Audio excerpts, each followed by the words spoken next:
The TVWAN News is proudly brought to you by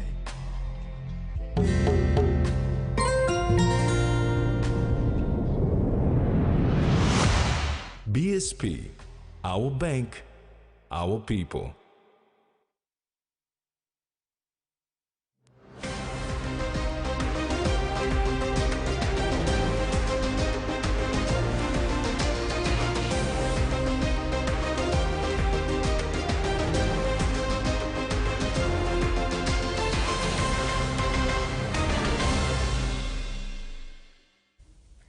Hello and welcome to this edition of TVWAN News. I'm Maricela Kelleton. And I'm Carol Kidu Jr. Join me later in the bulletin for your news in sports.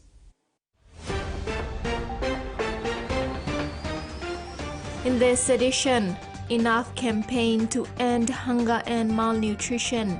Kapawar calls for full audit into PHAs, and Puara excited for new season.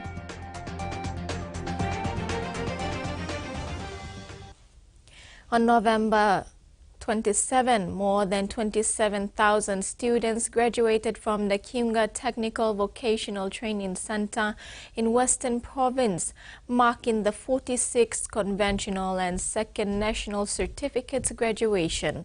The graduates earned certificates in various fields, including plumbing, carpentry, welding, and business administration, with 58 students also completing their flexible open distance education studies for grades 10 and 12. The center's manager, Andrew Yima, praised the graduates' achievements and emphasized the need for improved educational facilities. Graduates, including Kathy Elson and Adamson Eki, shared their pride in their trades and encouraged others to pursue technical education. The center aims to transform lives and boost sustainable development in the region. The Divine Word University's St. Benedict's campus in Wewak, East Sepik Province, hosted the missioning ceremony for its graduates yesterday, symbolizing that they are now being sent out to help make their communities a better place. Divine Word President, Professor Father Philip Gibbs, outlined this following the missioning ceremony in Wewak. The missioning ceremony was hosted at the Divine Word University's St. Benedict's campus in Wewak, East Sepik Province, with the theme Committed to Integral Human Development. The missioning was for 39 graduates from the Diploma in General Nursing program under the Faculty of Medicine and Health Science, 43 graduates with Bachelor of Education Primary, and 100 with diplomas in teaching primary. Divine Word President Professor Father Philip Gibbs outlined that the missioning ceremony is an integral part of Divine Word University. Mission comes from the Latin word missio, which means to send. Yeah. So it's our chance to send out the students after they've been with us for 3 or 4 years. They're going to graduate tomorrow. And so we have this religious ceremony with them first, to emphasize that they're being sent out. Sent out for what? Sent out to be people who are going to make Papua New Guinea a better place. Sent out to be leaders, but servant leaders, because we symbolize that with a cross. They get this little cross as part of the missioning ceremony. So the cross, as we know, is a sign of dedication. It's a sign of being prepared to be a servant leader. All the values that Jesus represents in the cross, and we give that cross to the students. And you'll find that many of the students later on in life, you see them wearing it sometimes. I see on the public transport and the Air Niugini, where you see occasionally a student wearing that. Beautiful. It's a little cross, and you see them wearing it. And it's obviously it's important. Father Philip's main message to the graduates was to recognize the transformation in themselves, pointing out that most of them have entered the institution as teenagers and are now living as young adults. He encouraged them to realize their purpose in life. Kamila Guare, TVWAN News, Wewak. A high-level delegation from Tonga's Ministry of Education visited Bukbilang Pikinini's Library Learning Center in Vabukori to explore its renowned early childhood education program. The team observed BBP's comprehensive curriculum, which integrates literacy, numeracy, digital learning, and nutrition, preparing children for school with impressive results. The delegation praised the program's high standards, noting the children's strong reading skills and discipline. They identified shared challenges in bilingual education and literacy between Tonga and PNG, viewing BBP as a model for improving early education across the Pacific. 24. World Vision International Partnership launched a global campaign called Enough throughout 100 affiliate offices around the world to end child hunger and malnutrition by 2030. The campaign is in line with the Sustainable Development Goals and our World Vision International Partnership vision of a world where every child enjoys enough nourishing food and thrives. Today, World Vision PNG launched a local campaign in Port Moresby. The launch of the global partnership Enough campaign comes at a time when Papua New Guinea is experiencing very high rates of malnutrition and stunting. World Vision PNG states that child malnutrition in PNG remains a significant and persistent issue, with high rates of wasting and stunting among children under 5.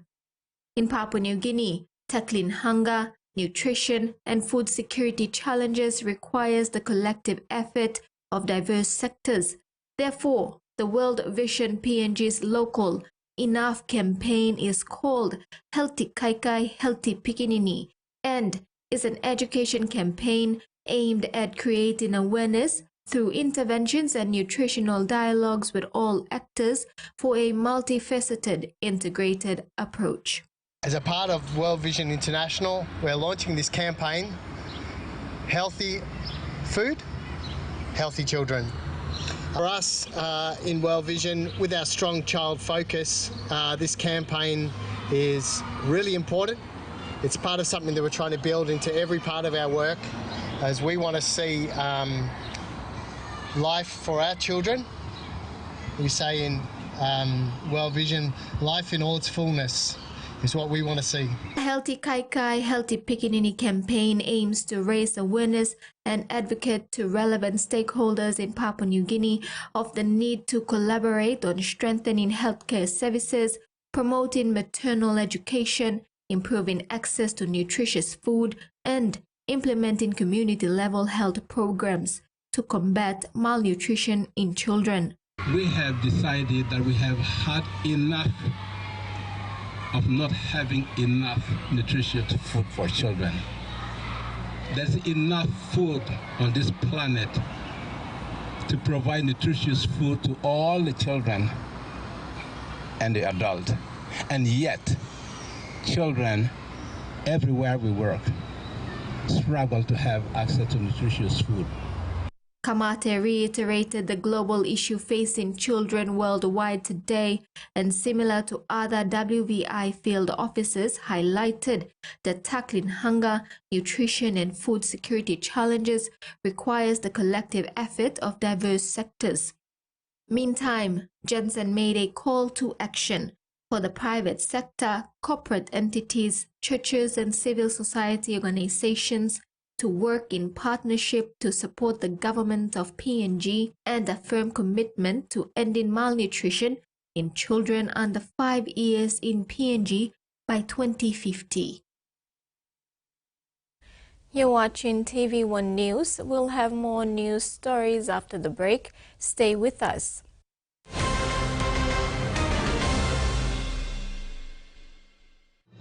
Experience a convenient and smarter way to do your banking with BSB Mobile Banking. You don't have to leave the office or your home to pay for bills. You can view your account balance, transfer funds, top up phone credits, or purchase easy pay units wherever you are. Visit your BSP branch today to register now for BSP Mobile Banking. BSP Mobile Banking, the smarter way to bank. BSP, our bank, our people. He says the best Hunters players come from his region. So does she. But there's one thing that brings everyone together. SP Lager, Bunyamyumi. Open nets.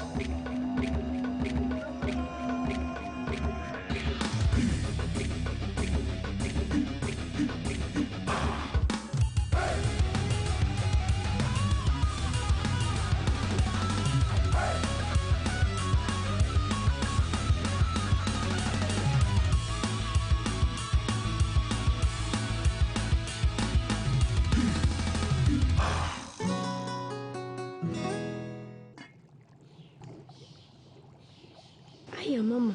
You wait then, but me add him special flavor. Put in more flavor, put in more taste. Magic kakaru, get up a big smile on face.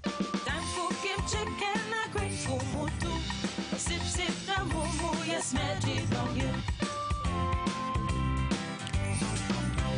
Maggi, the taste P&G loves. Quick favorite meal for the day does feel good. Snacks noodles is my choice for a simple meal. It is easy to prepare and fast to cook. And with a touch of flavor and ingredients, quality noodles that can be cooked and enjoyed in many different ways. You see, my whole family loves it. It's made here in P&G and comes in different pack sizes. Snacks noodles, tastier but you like it more.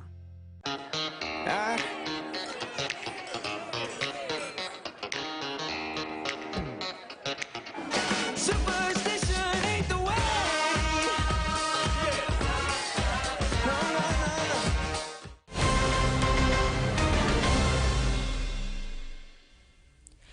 Since 2010, the rate of new HIV infections has doubled. It is a trend seen across all provinces, and young people are particularly at risk. On World AIDS Day 2024, the National Department of Health and UNAIDS P&G recognized the commitment and expertise of the healthcare workforce, whose dedication to testing and treatment has ensured that despite this rise in new infections, the number of Papua New Guineans dying from HIV-related causes has remained stable. HIV is in the country since '87. We did well when it started. There was a lot of awareness being done. And our prevalence rate was, especially for the general public, was less than 1%, better at 0.9%. Now the general public has gone up to 1.6%. That means the prevalence rate has increased, and that is not a good news. PNG is one of the countries in the world with a very high rate of mother-to-child transmission. We have 2 babies born with HIV daily, which is unacceptably in the time when countries have achieved elimination of mother-to-child transmission, which means that no babies are born with HIV. And it's achievable. It's so-called low-hanging fruit for the HIV response. So we really make a call for the mothers to attend antenatal clinics, and also for the healthcare providers to really offer an HIV test to mothers who attend the clinics. Commissioner of Police David Menin has confirmed that more than 1,900 fully grown cannabis plants have been seized in a recent police raid in Rusit village in Lanbinin district, East Sepik. East New Britain Province. Manning said members of Police Squad 4 who were deployed to East New Britain for broader security operations walked 6 hours to the isolated location, identified the cannabis and seized it. He said criminals involved in the cultivation and production of the illicit plants have been identified but are yet to be captured by the police. Leading a team of strong, determined law enforcers to the 2021 call-out in the Solomon Islands was a decision 65-year-old Jack Weck is proud of.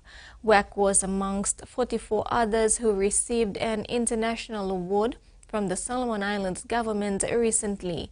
The 45 contingent members were part of the call-out under the Solomon Islands Assistance Force PNG Contingent 1 of 2021.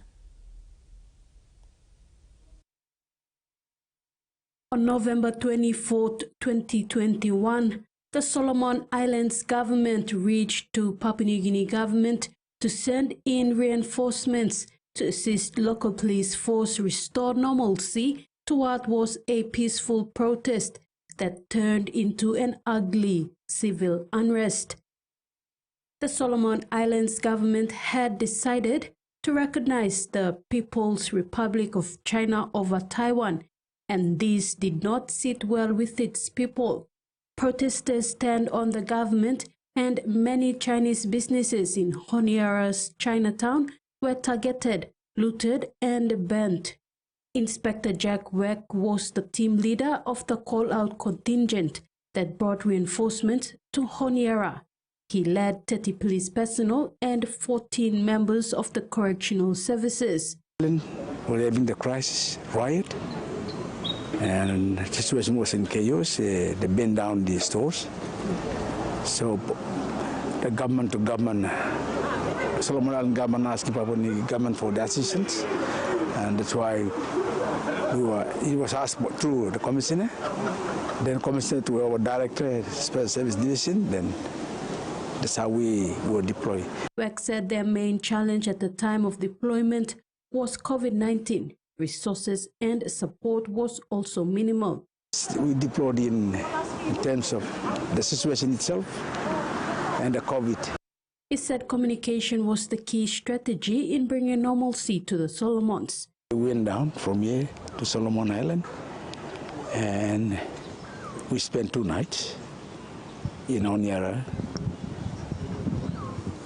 From there, we don't know what to do, but somehow we start to assist Solomon Islands. That's when we see, by presence of the, not doing the work, by through the presence of the Papua New Guinea policemen and women, make a difference. The situation become normal. Because we sterilize that we can walk through and assist them, and that's why it happens. It speaks by itself by Papua New Guinea contingent going down to assist. So it speaks by itself. Weck expressed gratitude to the Solomon Islands government to recognizing their efforts with medals. See us as a helping, and they see us as a brother to go and give that assistance to them. Totally, I can say yes, they really appreciate it. The 45 contingent members were part of the call-out under the Solomons International Assistance Force, PNG Contingent 1 2021. They left PNG shores on November 26, 2021. The unrest in Solomon Islands ended the following day, 27th November. The contingent returned 4 weeks after deployment. Contingent Commander Peru Drono said security ties between PNG and the Solomon Islands was established at that time, creating a pathway for PNG forces to be deployed to Solomon Islands and for members of the police force in Solomon Islands to be deployed to PNG if and when the need arises. Tracy Pa, TVWAN News. The investigation into dealings of East New Britain Palm Oil Limited and its business conduct towards the local oil palm growers in the Gazelle Peninsula and White Bay area in East New Britain Province is underway. The investigation team led by Chairman David Metha and Counsel Tony Waisi arrived in Kokopo on Sunday, November 24th, and initiated the investigation by convening meetings with key stakeholders including the ENB Provincial Administration, the aggrieved oil palm growers, and the management of the company in question. The investigators will visit areas of interest, mills, and conduct further conversations with the growers in the remainder of the week before returning to Port Moresby. Chairman Metha said there is a lot of work to be done and that so far they have made good progress. He expects the investigation to be complete in the next 3 weeks. And now the finance news. The kina closed unchanged at $0.2518 in the interbank market. At Bank South Pacific, our kina was buying $0.2443 $0.3730 Australian dollars, $0.2237 euro, and 36.57 Japanese yen. Looking at commodity prices at New York close, coffee and copper closed higher. The rest closed the day lower. And on the stock market, the Dow Jones closed lower, the ASX closed higher, and all ordinaries closed higher as well. This is TV1 News. We'll bring you the day's other stories when we return.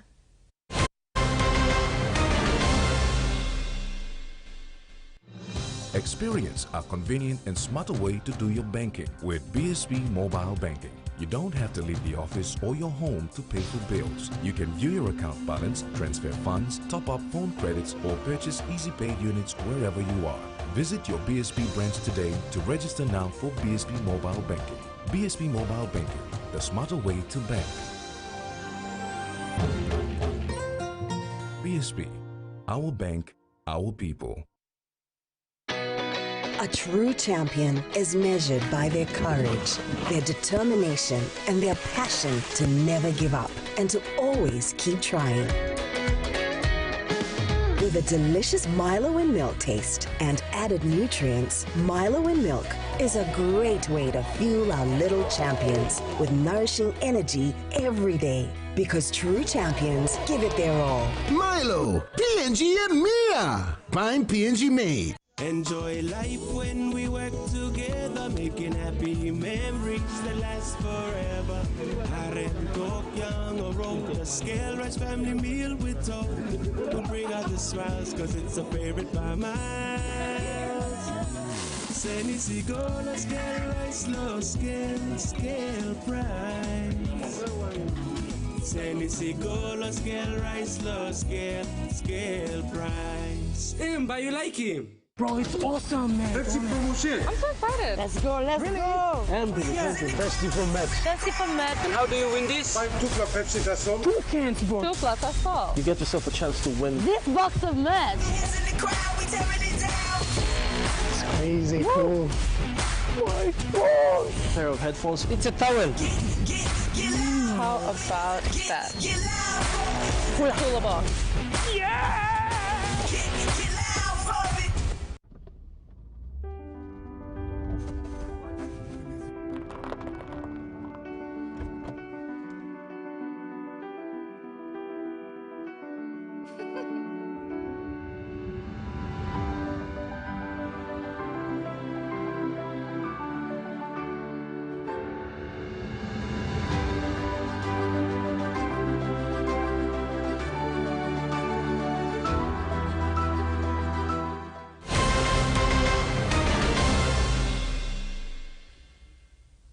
Welcome back.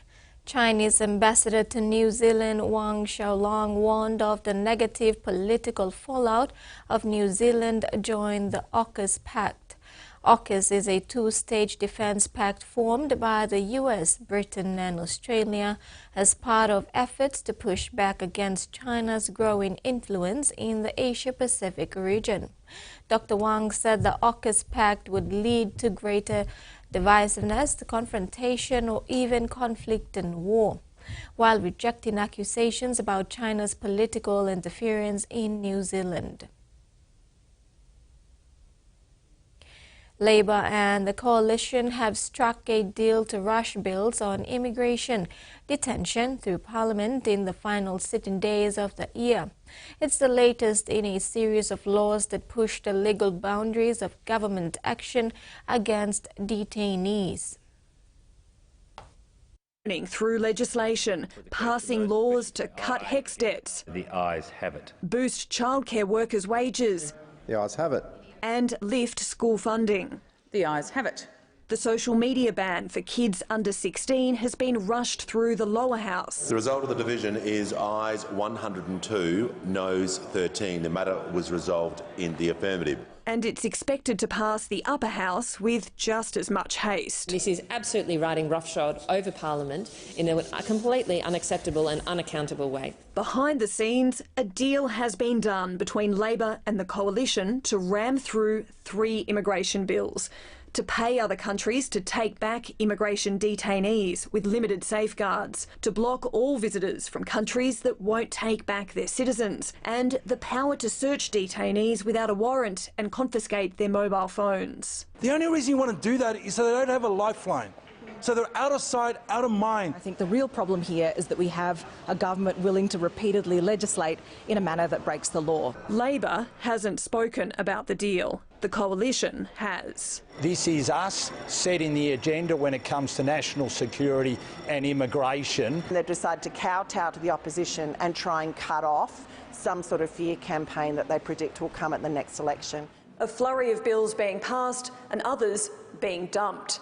Labor's nature-positive laws to set up an independent federal environment agency have been shelved again, this time after the Prime Minister received a phone call from the West Australian Premier raising the concerns of the resources sector. They have had conversations at the highest level of the federal government, and I've been assured that the nature-positive laws will not progress this week. Killing off the reform and a potentially damaging political battle in WA electorate. Israeli Prime Minister Benjamin Netanyahu will appeal the arrest warrants issued against him and his former defense minister, Yoav Gallant. The International Criminal Court issued warrants for the pair, as well as Hamas military leader Mohammed Deif, for alleged war crimes and crimes against humanity in the Gaza conflict. It comes a day after a ceasefire began between Israel and Iranian-backed Hezbollah, which has been fighting for over a year in Lebanon. Young women are being taught the signs of coercive control amid a rise in family and domestic abuse-related cases. It comes as more Australian states move to outlaw the controlling pattern of behaviour. Cultural youth group in Adelaide, young girls and women are sharing experiences, building friendships and getting involved in the community. But they're also part of a cohort being educated on how to spot signs somebody may be experiencing coercive control in a relationship. One of the examples can be like somebody control you over how you behave, where you go, what you're doing, and then what kind of decision you're making in your life. Someone convincing you that something is okay when it really isn't. Not being exposed to what you deserve, so you believe something that is much, much lower. The young women say it's also important to call it out. Really seek out the help. Even if you're going to get your significant other in trouble, it's really the best thing to do. The SA government funded the program, which was aimed at young women from linguistically and culturally diverse backgrounds. And while abuse can happen to anyone, finding accommodation, obtaining legal advice and achieving financial independence in times of need can be exacerbated in these communities. When you're new, you might come to Australia and then you might get into a relationship. And because you're new and you're blindsided by a new country, new people, you don't really realise that. So I think it was really important. According to the latest police data, family and domestic violence related incidents have risen by 15% in South Australia in the past year. But despite rising rates, the government says it's tackling the issue through calling a Royal Commission. The really great thing about the Royal Commission is that it's going to give us an opportunity to identify any gaps in system service provision. And the Minister says programs like these aren't about putting the onus on women. They work alongside programs that aim to help perpetrators with rehabilitation. It's 20 years since a death in custody sparked riots in the North Queensland Aboriginal community of Palm Island. Advocates say little has changed in 2 decades, with a significant number of First Nations people still dying in custody. Alec Dumaji prepares himself for cultural work at the site of his brother's death 2 decades ago. You've been lingering here for 20 years. So I give him peace and take him home. He sings a dingo song to release him and offers forgiveness. In 2004, 36-year-old Murungi Dumaji was arrested as an alleged public nuisance. Hours later, he was dead in a police cell. He was a father, he was an uncle, he was a brother. He's a well-loved and respected local member of the community here. Autopsy reports showed severe internal injuries consistent with trauma. A lot of our family members are traumatised and have never been addressed. They haven't got professional help for it. They haven't got healing, proper ceremony for it. So this today is me using my medicine, my culture, my law. His death sparked a riot and a heavy-handed police response which saw armed officers raiding homes. I think the community were fed up with the Queensland government at the time wasn't listening to the people in terms of the answers that the community required. Across Australia, 23 Indigenous people have died in custody this year, a disproportionately high number. Around 62% died while they were being detained by police. So again, that's motor vehicle pursuits, other pursuits, sieges and similar.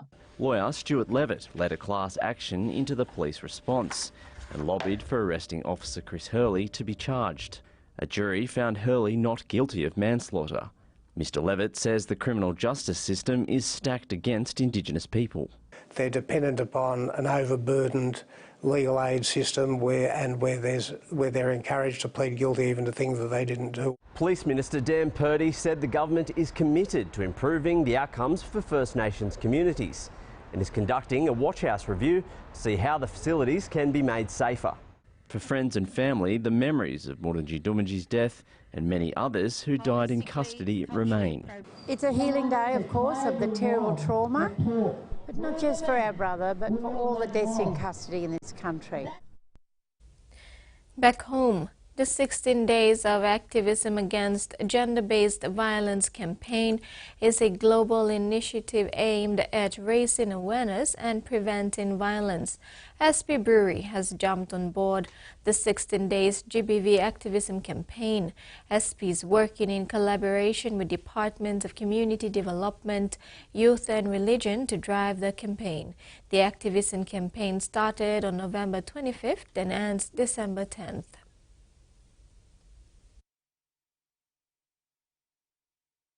South Pacific Brewery, in partnership with Departments of Community Development, Youth and Religion, is driving awareness against gender-based violence.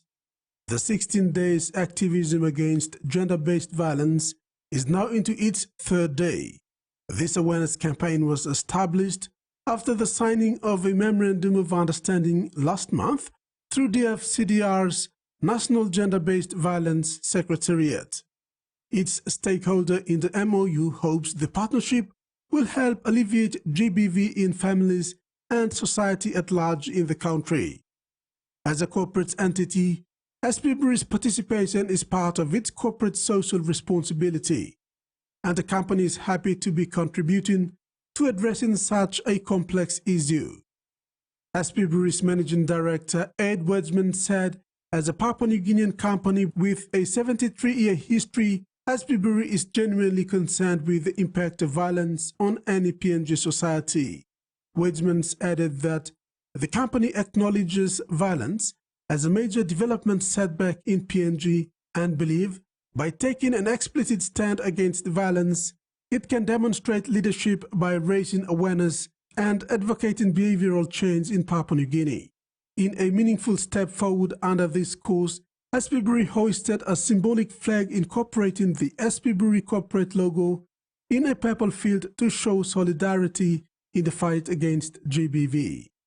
Rex Litter, TV1 News.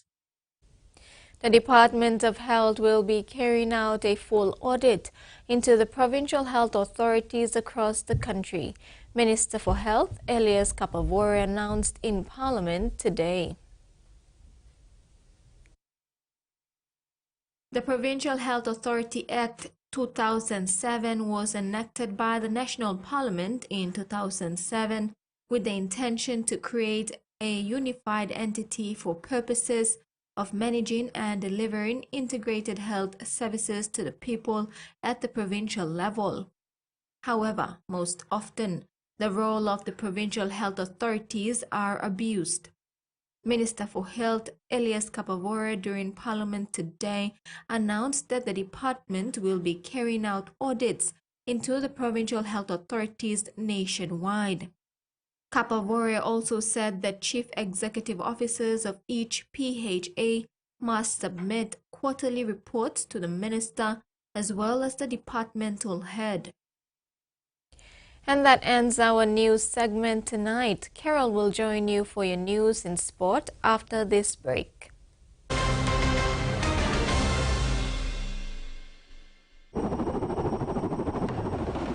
Rugby League is a powerful force that unites Papua New Guinea and develops our youth. Through partnerships with the PNG LNG Kumals, Grassroots Rugby League and Justin Olam, we aim to instill skills to last a lifetime. I'm community blue. When it's a new game, I'm a community. You must all community. When we invest in people, we invest in tomorrow's possibilities. Dreaming for more than the life we've known. There is more to what the future holds. You be holy, man, no walk one time. Oh, oh, oh, oh, oh, oh, oh, oh. We dare to believe in incredible things.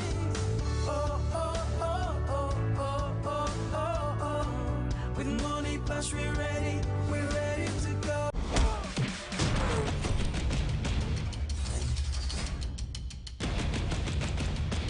MI6 has just given me a contract to kill you. I'm retired. Down on your face! This is not Rambo time. No cover's blood. No one is coming to rescue us. I'd rather die today than live another day of this death! It's important to enjoy life while you still can.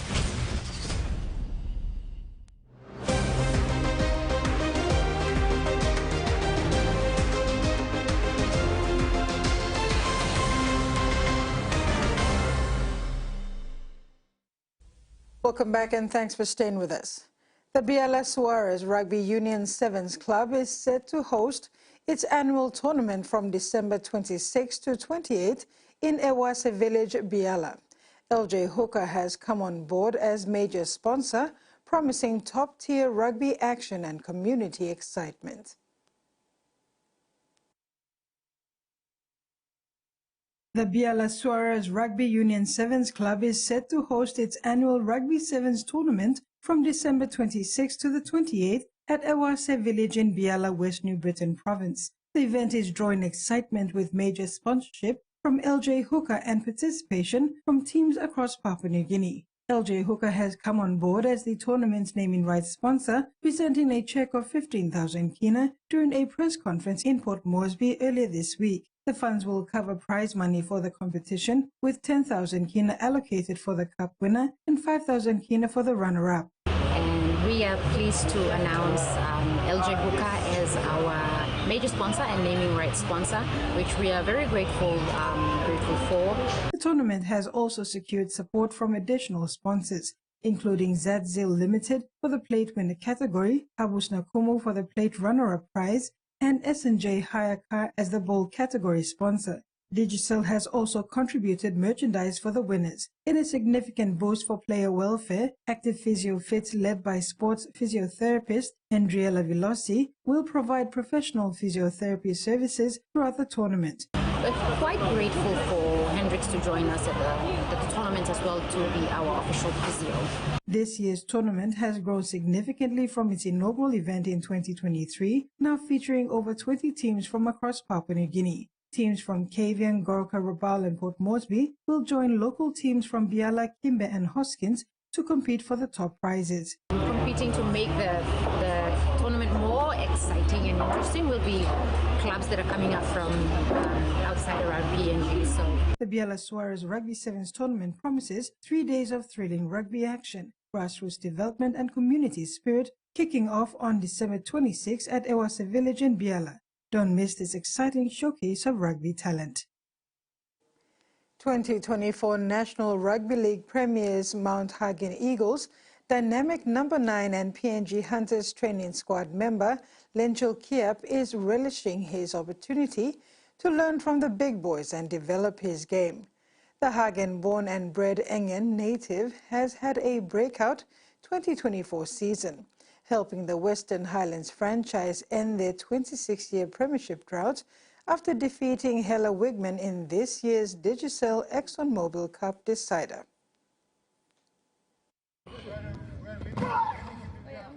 It's week 3 into the Hunters preseason Block 1 program, and the team is gelling well with good ambience and camaraderie being felt across the playing group since the squad was assembled. Among the new faces is Hagen Eagles star number 9 Lenchil Kiap, a great reward for his outstanding 2024 season and testament to his hard work, dedication and exceptional rugby league skills. Joining the Hunters camp was a big step up and a great eye-opener for Kiap, who's really embracing the experience and opportunity to learn and develop his game, especially the new skills and tackling and passing techniques.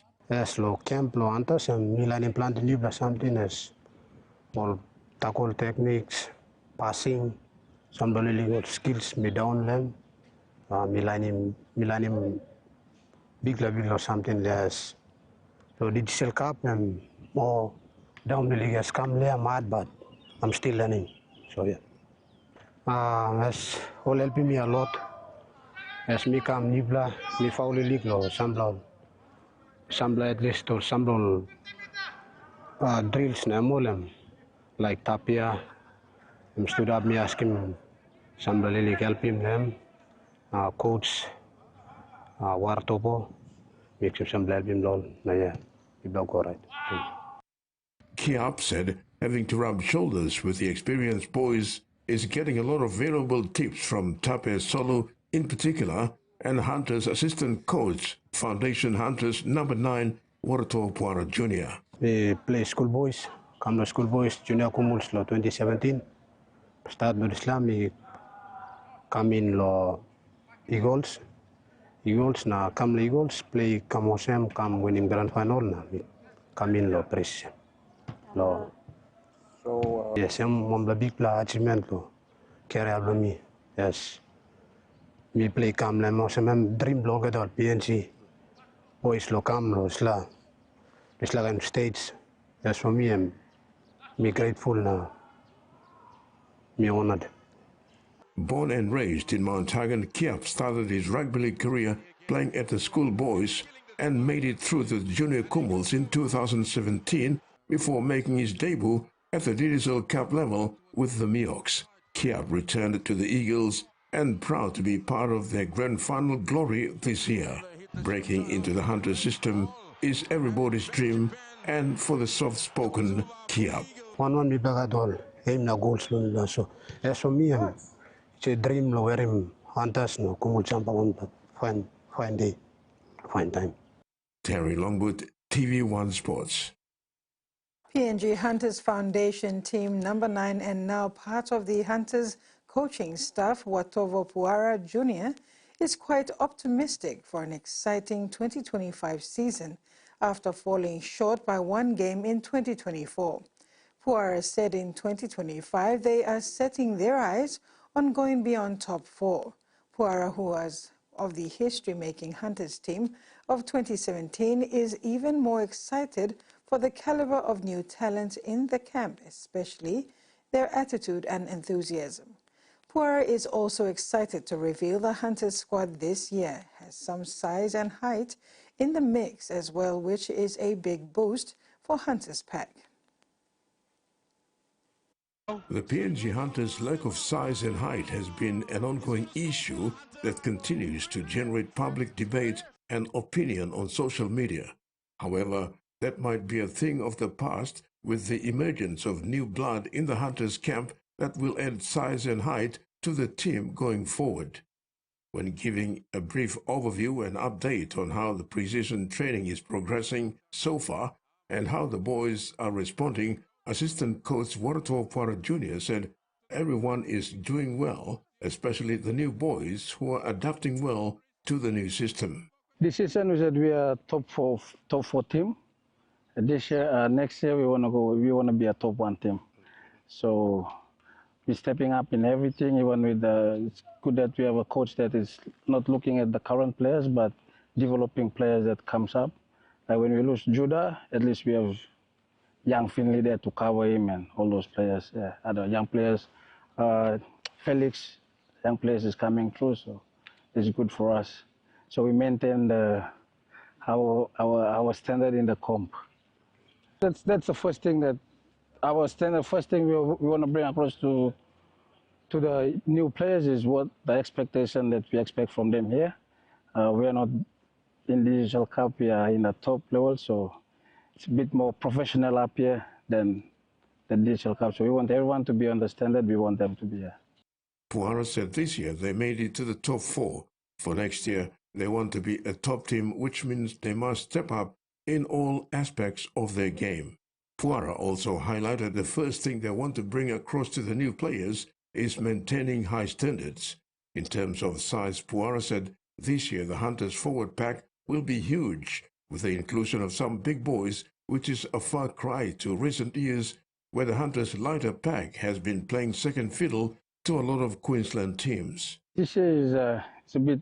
Our squad it looks really big with we had some big boys coming into the team.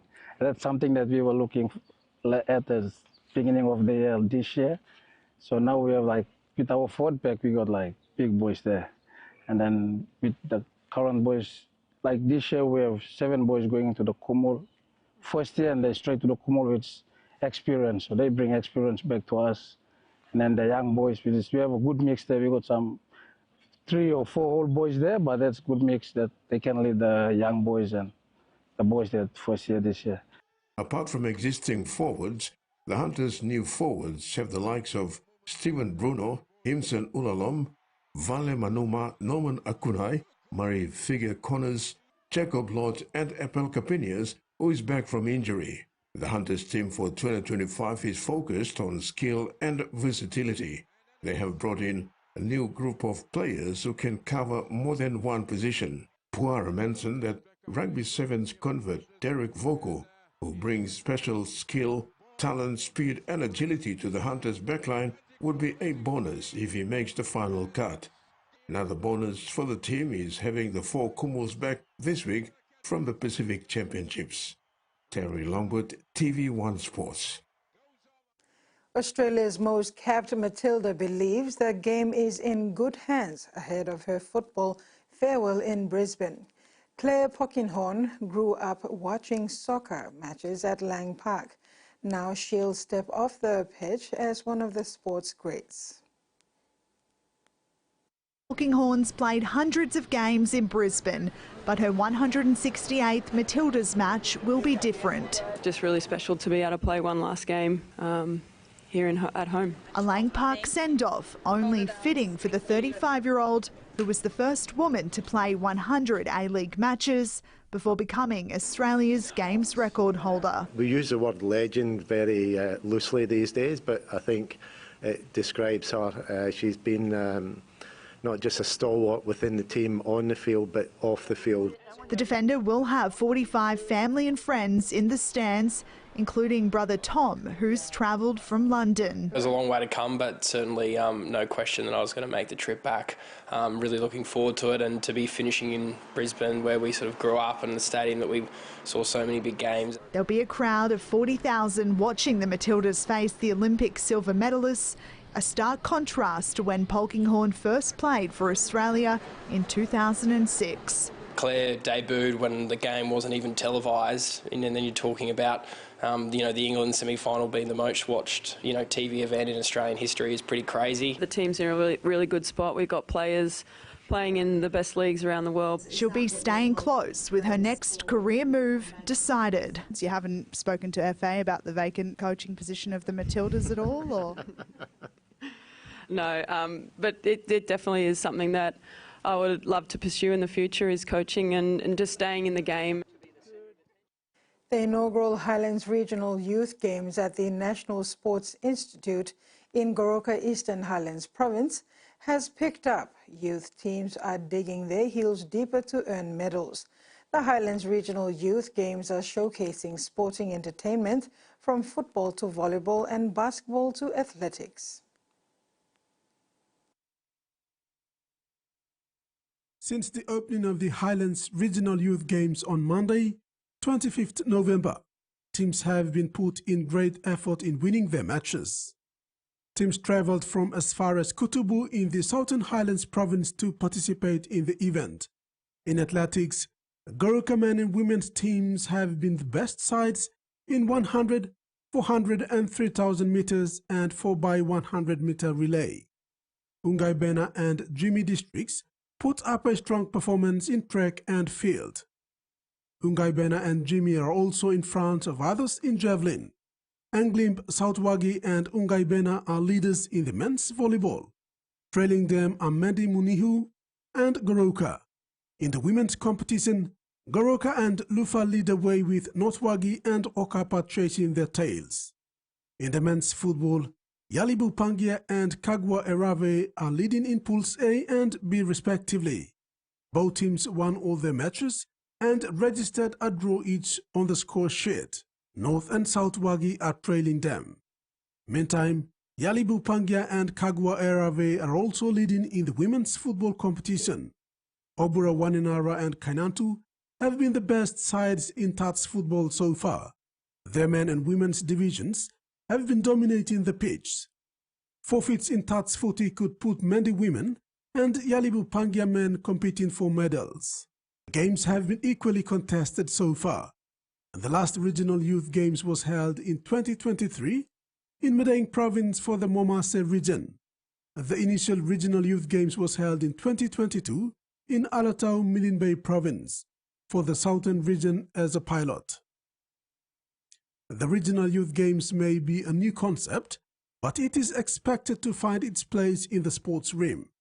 The event could be crucial in identifying young sports talent for national teams. Rex Lita, TV1 Sports. And that ends the sports segment. Over to you, Mary. Thank you, Carol. We'll now have the weather forecast.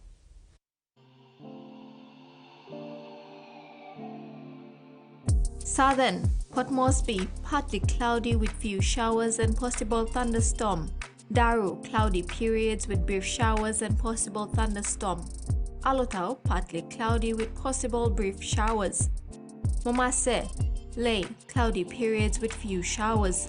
Madang, partly cloudy with few showers, possible thunderstorm.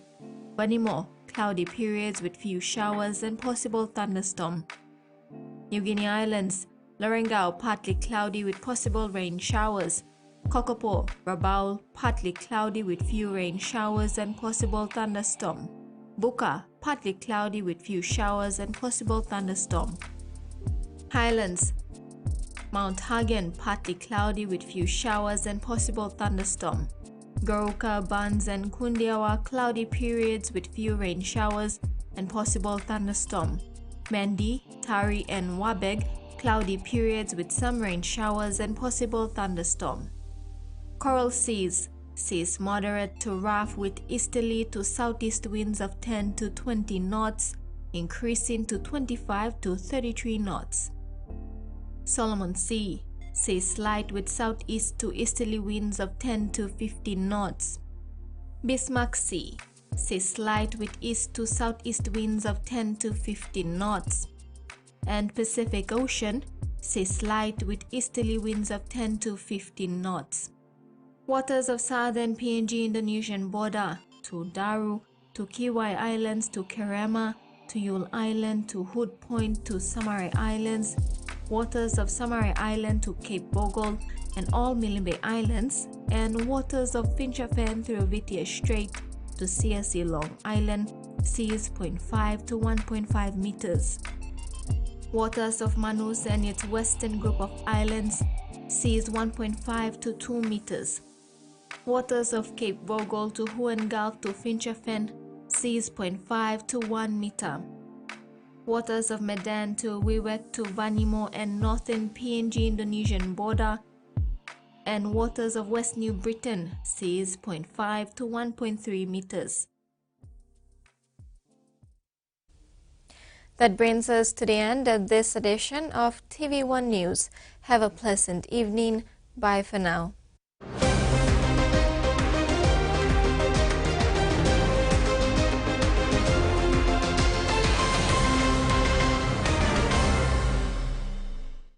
The TV1 News was proudly brought to you by